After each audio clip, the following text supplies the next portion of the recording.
যদি তেল না পাওয়া যায়, গাড়ি যদি না চলে, তাহলে আমাদের চাকরি থাকবে না। সিরিয়ালে ভাইয়া ফজরের নামাজ পড়ে এখানে সিরিয়াল দিছি এসে হচ্ছে আপনার এখন বাজে প্রায় 12টা। সে হচ্ছে 5টার দিক থেকে এসে সিরিয়াল দিয়ে বসে রয়েছি। ভোগান্তি বলতে আর কিছু বলার নেই, এটা হচ্ছে খুবই কষ্টকর বিষয়টা। আর হচ্ছে এখন চাকরি বাঁচাইতে হলে আমাদের এই সিরিয়ালে বসে থেকে তেল নিতে হবে। যদি তেল না পাওয়া যায়, গাড়ি যদি না চলে, তাহলে আমাদের চাকরি থাকবে না। এখন আমরা যার চাকরি করি তারও তো অফিস আদালত আছে। এখন উনি যদি গাড়ি দিয়ে হচ্ছে অফিস আদালত না করতে পারে, সেক্ষেত্রে আমাদের তো আর রাখবে না, আমাদেরও চাকরি চলে যাবে।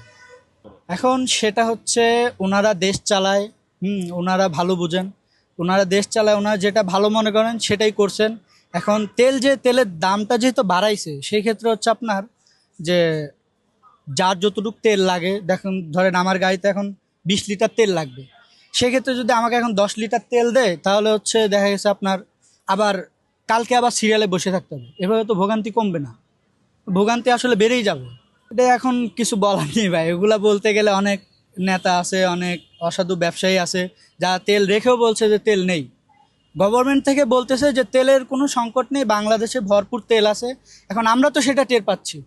এই যে ফজরের নামাজ পড়ে এসে এখন তেলের সিরিয়ালে বসে রয়েছি, তা আমার পিছনে মিনিমাম আপনি 3 থেকে 400 গাড়ি পাবেন। হ্যাঁ, তারাও মানে খুব সংকটে আছে। এখন গভর্নমেন্ট যে বলছে তেল আছে, তারা কি একবারও চোখে দেখে না যে এত সিরিয়াল তার তেল পাচ্ছে না, তেলগুলো যাচ্ছে কোথায় আসলে? আমারও একই প্রশ্ন, তেলগুলো যাচ্ছে কোথায়? ওনারা যে বলতেছে তেল আছে, তেলের কোনো সংকট নেই, তাই আমরা যে দীর্ঘ লাইন দিয়ে বসে রয়েছি, আসলে তেলটা যাচ্ছে কোথায়?